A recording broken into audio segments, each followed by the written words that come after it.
Alright, let's talk about Marvel Tokon Fighting Souls.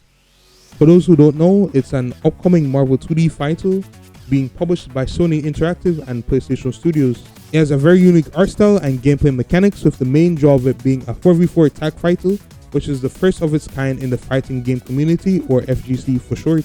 There have been other games that attempted this, but it wasn't a part of the core gameplay mechanics.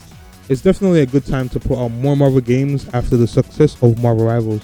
This can't be understated, by the way. Two characters that were popularized by Rivals, Penny Parker and Magic, are in the base roster of 20 characters for this game. It is also currently being developed by one of my favorite fighting game developers, Arc System Works. Known mainly for their impressive art style and unique animations in the game franchises of BlazBlue, Guilty Gear, and the heavy hitter that was Dragon Ball FighterZ in 2018. Today I mainly want to bring up an issue I haven't seen many people talk about when it comes to this game. I'm actually quite surprised I only found one or two videos talking about it. That problem is the existence of region lock with this title. Why, you may ask? Because Sony, as the publisher, requires all PC players to link a PlayStation Network account to access any online mode for the game. So if PSN doesn't exist in your region, Sony's position is basically you don't get to play online or the game in general, which for a multiplayer first fighting game is not ideal at all. I don't see it being a problem for Sony now, but as its launch gets closer and the 131 other countries realize that this exists, it won't be a good time for them. I'm assuming they don't want a repeat of what happened to Helldivers 2, but it seems like they're still testing the waters. The backlash was pretty much immediate. The game got review bombed on Steam on a scale that got mainstream attention. Sony reversed the decision within days and even distributed a free cosmetic cape as a kind of public apology, which, okay, I guess. There's also been controversy, I guess, around Sony deciding to stop porting their first-party titles to PC, but that's a topic for another day. If you're interested in a video like that, let me know.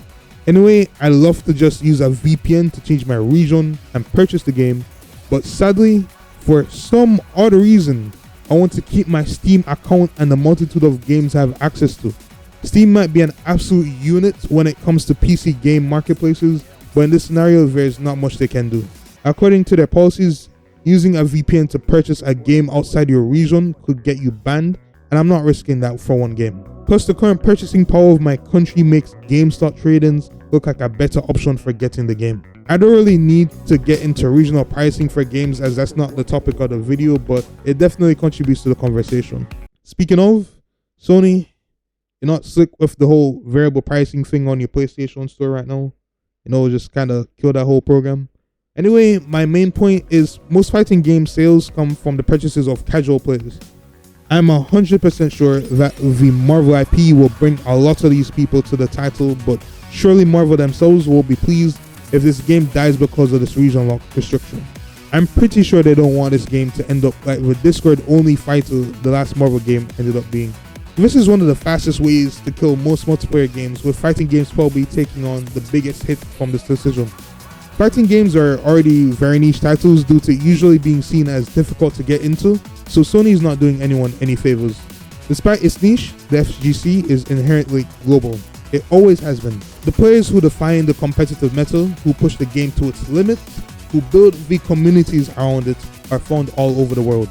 Talent in this genre does not respect geographic borders, and it never has. I'm sure Arc System Works is frustrated too, even if they aren't saying it publicly. Where developers put their craft into the netcode for character design and balance. They want as many people as possible playing and loving it. The region lock isn't their decision. I'm pretty sure it's not.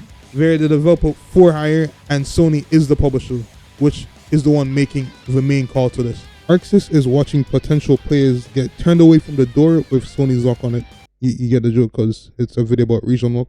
The fix here is not complicated. Sony does not need to build PSN infrastructure for 132 new countries before August. What they need to do is make the PlayStation account optional or remove the requirement altogether for PC players, the same way they handle it for single-player PlayStation PC releases. Games like Returnal, Ratchet & Clank, Rift Apart, and Horizon Zero Dawn came to PC without mandatory PSN links.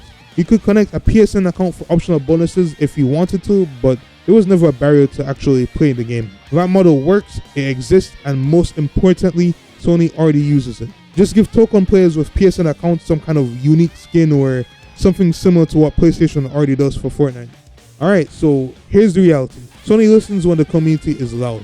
With Helldivers 2, reversal didn't happen because Sony spontaneously decided to be fair. It happened because tens of thousands of people review bombed a game, made the story go viral, and turned it into a PR crisis that Sony couldn't ignore. Now hold on, bro. I'm not saying to review bomb the game or cause any big issues. I'm just saying to let your voice be heard through comments, videos, and posts on social media. And most in a similar manner to what JoJo fans are currently, doing to Netflix comment sections. Overall, Marvel Tokon Fighting Souls has the potential to genuinely be special. With Arc System Works, a Marvel roster, 4v4 chaos, and a unique anime art style that looks unlike anything we've seen before from Marvel characters, this game deserves the biggest possible audience if done right. The fighting game community deserves a release that includes everyone who wants to be part of it.